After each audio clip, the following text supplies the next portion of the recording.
आत्मीय भाइयों एवं बहनों, बड़प्पन अमीरी में नहीं, ईमानदारी और सज्जनता में सन्निहित है। आज का विचार चिंतन मनन जरूर कीजिए। साथियों, हम आपको वाङ्मय 18 से चमत्कारी विशेषताओं से भरा मानवीय मस्तिष्क लेखक पंडित श्री राम शर्मा आचार्य,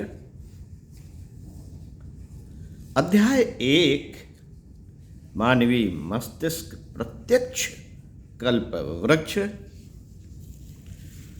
पृष्ठ 1.43 से पढ़कर सुनाते हैं। विषय शरीर तंत्र पर मस्तिष्क का नियंत्रण। मानवीय सत्ता की रहस्यमय पिटारी में एक से बढ़कर एक अद्भुत संरचनाएं भरी पड़ी हैं। विविध कर्मेंद्रियों एवं ज्ञानेंद्रियों की बनावट, कार्य पद्धति और उपलब्धियां असामान्य हैं। इसी तरह उनसे संबंधित जीव कोशों, ज्ञान तंतुओं, गुच्छकों, रसस्त्रावों, गुणसूत्रों की अपनी अपनी रहस्यमयी गतिविधियां हैं। वैज्ञानिकों ने जितना अधिक इस अद्भुत संरचना का अध्ययन किया है, उससे यह तथ्य सामने आए हैं कि शारीरिक अंग अवयवों में जो गतिशीलता दिखाई पड़ती है, उनका संचालन न केवल प्राण चेतना से होता है, वरन इस प्रक्रिया में हार्मोन रसायनों की भी महत्वपूर्ण भूमिका होती है। मनुष्य की भावनाओं से इसका गहरा संबंध है। मनुष्य की भावनाओं से इसका गहरा संबंध है।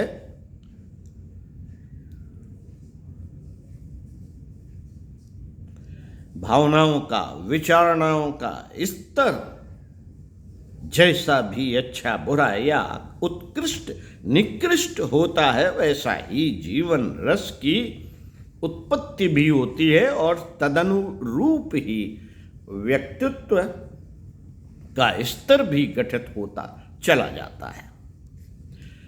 मित्रों, अनुसंधानकर्ताओं, वैज्ञानिकों ने अब हार्मोन ग्रंथियों की विस्तृत जानकारी प्राप्त कर ली है। इसकी एक बूंद से भी कम मात्रा में स्त्राव शरीर में किस प्रकार अद्भुत परिवर्तन ला देता है, यह देखकर आश्चर्यचकित रह जाना पड़ता है। इस संदर्भ में प्रख्यात मनःशास्त्री एडलर ने गहन खोजें की हैं। अपने विविध प्रयोग परीक्षणों के आधार पर निकाले गए निष्कर्ष में उसने बताया है कि सुंदर, आकर्षक और कमनीयता की मूर्ति होते हुए भी कितने ही नर नारी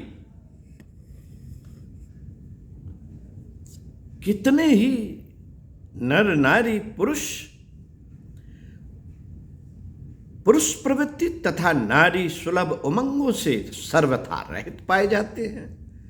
कई दुर्बल काय व्यक्ति, सफल खिलाड़ी, लेखक, वैज्ञानिक आदि तथा बौनी महिलाओं ने कुशल कलाकार के रूप में ख्याति अर्जित की। कई लोग महंगे पौष्टिक माल मलाई खाकर भी जर्जर काय बने रहते हैं, जबकि अनेकों रूखे सूखे आहार पर जीवन व्यतीत करने वाले स्थूल काय एवं बलिष्ठ होते हैं। मनुष्य शरीर में हार्मोन बनाने वाली संरचनाओं को अंतःस्त्रावी ग्रंथियां कहते हैं। इनकी संख्या 7 है। पहला पीनियल, दूसरा पिट्यूटरी, तीसरा थायराइड, चौथा पैराथायराइड, पांचवा थाइमस, छठवां एड्रिनल, सातवां गोनैड्स जनन ग्रंथियां। इनसे स्त्रवित रसायन सीधे रक्त में मिलते हैं और शरीर की प्रत्येक क्रिया प्रक्रिया एवं मनुष्य के पूरे व्यक्तित्व को प्रभावित करते हैं।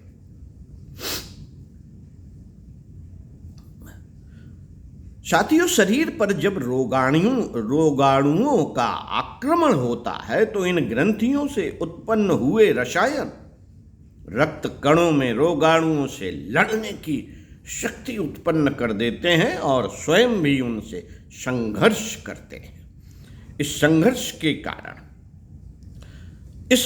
के कारण ही रुग्णावस्था में बेचैनी, अशांति और क्षुब्धता उत्पन्न होती है। इसी प्रकार ये ग्रंथियां भावनाओं से प्रभावित होकर ऐसे विशिष्ट प्रकार के रसायन भी उत्पन्न करती हैं जो हर्ष, उमंग, साहस, भीरुता, सक्रियता आदि के लिए उत्तरदायी होते हैं। यही कारण है साथियों, यही कारण है कि हार्मोन रसायनों के द्वारा अब यह वैज्ञानिक प्रयास किए जा रहे हैं कि इनके प्रयोग से मनुष्य की आदतों एवं व्यवहार को कैसे बदला जाए। भावनाओं और रसायनों का संबंध खोजकर विशिष्ट रसायन की मात्रा को कैसे बढ़ाया जाए और व्यक्ति को निरोग एवं व्यक्तित्ववान बनाया जाए। प्रश्न उठता है जिस पर इस क्षेत्र में वैज्ञानिकों को कुछ सफलता भी मिली है।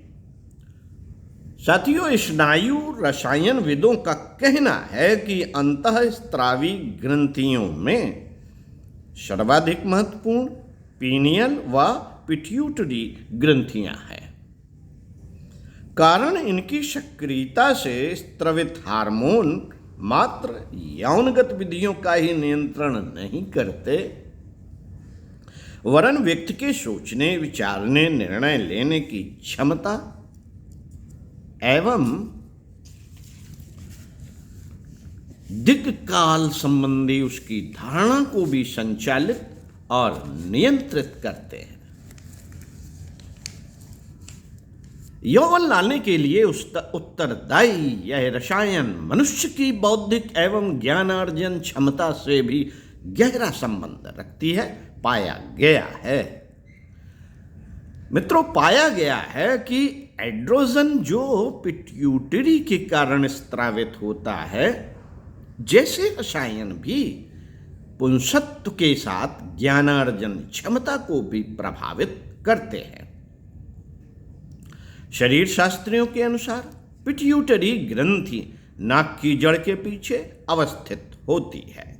इसका संबंध एक ओर जहां मनुष्य शरीर की लंबाई की बढ़ोतरी या बौनेपन एवं यौवन के उतार चढ़ाव तथा प्रजनन संबंधी गतिविधियों से होता है, वहीं दूसरी ओर बौद्धिक प्रखरता, आत्मनियंत्रण, उत्साह आदि से भी होता है। योग विद्या विशारद इसका संबंध सहस्त्रार चक्र से जोड़ते हैं, जहां से व्यष्टि चेतना ब्रह्मांड व्यापी समष्टिगत परम चेतना से अपना संबंध स्थापित करती है। इसके विपरीत पीनियल ग्रंथि को शरीर और मस्तिष्क मध्य की कड़ी बताया गया है। विख्यात फ्रेंच दार्शनिक रेने देशकार्ते के अनुसार यह ग्रंथि मस्तिष्क की चेतना और जड़ पदार्थ के मध्य संपर्क सूत्र का काम करती है। इसी के माध्यम से दिव्य चेतना मनुष्य में अवतरित होकर अपना कार्य करती है। पीनियल ग्रंथि मस्तिष्क के मध्य भाग में सेरिबेलम एवं थैलमस के बीच स्थित शंकु रूप में चने के आकार की संरचना वाली महत्वपूर्ण दूसरी अंतःस्त्रावी ग्रंथि है। चिकित्सा विज्ञानी इसकी समुचित कार्य प्रणाली को जानने के लिए निरंतर अनुसंधानरत हैं। इससे उत्पन्न हार्मोन रसायन को मेलेटोनिन कहते हैं। माना जाता है कि यह रसायन अंधेरे से प्रतिक्रिया करता है और दिन व रात के प्रत्यावर्तन से संबंधित सर्कैडियन बायोरिद्म के नियमन में सक्रिय भूमिका निभाता है। इसके अतिरिक्त यह तत्व निद्रा प्रक्रिया से संबंधित स्नायु कोशों को भी प्रभावित करता है। प्रकाश के प्रति संवेदनशीलता इसका प्रमुख गुण है, इसलिए इसका संबंध योग शास्त्रों में वर्णन तृतीय नेत्र से बिठाया जाता है। सुप्रसिद्ध ग्रीक शरीर शास्त्री हेरोफिलस ने पीनियल ग्रंथ को बहुत पहले ही विचार प्रवाह का नियमन करने वाली अवरोधनी शक्ति कहा था। बहुत पहले गुह्यवेत्ताओं के अनुसार यहीं से तर्क एवं न्याय बुद्धि का नियमन होता है। आधुनिक मनीषी इसे दिव्य क्षमताओं का केंद्र मानते हैं। पाया गया है कि वयस्कों की अपेक्षा शिशुओं में पीनियल ग्रंथि आकार में अपेक्षाकृत अधिक बड़ी होती है। पुरुषों की तुलना में महिलाएं अधिक भावनाशील होती हैं। यही कारण है कि महिलाओं में भी इस ग्रंथ को अधिक विकसित पाया जाता है।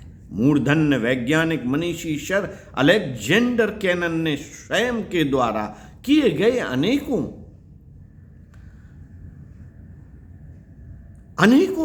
अंत्य परीक्षणों का निष्कर्ष प्रस्तुत करते हुए अपने अनुसंधान ग्रंथ द पावर विद इन में कहा है कि भावनाशील एवं आध्यात्मिक दृष्टि से उन्नत महापुरुषों में पीनियल ग्रंथि सामान्य मनुष्यों की तुलना में अधिक बड़ी एवं विकसित होती है। तब तक मनुष्य जब तक बाल्यावस्था में होता है तब तक दुनियादारी के तमाम मकर जालों से दूर निर्मल मन एवं पवित्र अंतःकरण वाला होता है। तमाम मकर जालों से दूर रहता है मनुष्य जब बाल्यावस्था में होता है। बच्चों जैसा खिलखिलाता निश्चल जीवन बड़ी उम्र में विरले मनुष्य ही जी पाते हैं। यही कारण है कि आयु वृद्धि के साथ साथ सामान्य जनों की पीनियल ग्रंथि सिकुड़ती जाती है। भावनाओं का इस पर गहरा प्रभाव पड़ता है। यही तथ्य अन्यान्य जीवनदायी रस उत्पन्न करने वाली ग्रंथियों पर भी लागू होता है। गले में स्थित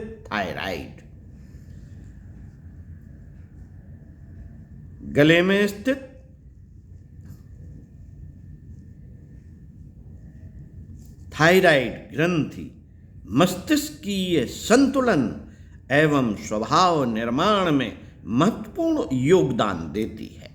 भावना तथा व्यक्तित्व का विकास बहुत कुछ इसी पर निर्भर करता है। आलस्य तथा उत्साह के लिए भी बहुत कुछ यही केंद्र उत्तरदायी है। इसी तरह स्नायु संस्थान से निकट का संबंध रखने वाली पैराथायराइड ग्रंथि अवांछनीयताओं से जूझने का साहस उभारती है। कोश का निर्माण, स्नायु तंत्र का गठन, स्फूर्ति, रोग प्रतिरोध क्षमता का भंडार इसी केंद्र में भरा रहता है। थाइमस ग्रंथि वक्षस्थल के ऊपरी भाग में होती है। इसे विकास ग्रंथि भी कहते हैं। भ्रूणावस्था से लेकर किशोरावस्था तक के विकास में इसी का योगदान रहता है। आपत्ति के समय उचित समाधान ढूंढने और साहसिक कदम बढ़ाने की प्रेरणा गुर्दे के ऊपर स्थित एड्रिनल ग्रंथि से मिलती है। वीरता और कायरता का इससे घनिष्ठ संबंध है। लिंग परिवर्तन की जो घटनाएं होती रहती हैं उसमें इसी ग्रंथ के स्त्रावों की उल्टी पुल्टी करतूतें जागती रहती हैं। जनन ग्रंथियों का संबंध यौवन एवं प्रजनन से होता है। जब से हार्मोन रसायनों के संबंध में गहराई से जानकारी मिली है तब से यह समझा जाने लगा है कि हृदय, गुर्दे आदि तो शाखा टहनी मात्र है। शरीर रूपी वृक्षों की जड़ें तो अंतःस्त्रावी ग्रंथियों में गहराई से घुसी बैठी है। विचारणाओं भावनाओं का खाद पानी देकर हर कोई अपने अंतःस्त्रावी हार्मोन तंत्र को सक्रिय एवं जीवंत बनाए रख सकता है और शारीरिक सुदृढ़ता, सुंदरता, स्फूर्ति, इंद्रिय क्षमता, जीवनी शक्ति से लेकर मानसिक प्रखरता तथा चिर यौवन का लाभ जीवन पर्यंत तक उठाता रह सकता है। ओम शांति शांति शांति। आगे सुनते हैं, स्वाध्याय सत्संग करते हैं, चिंतन मनन करते हैं।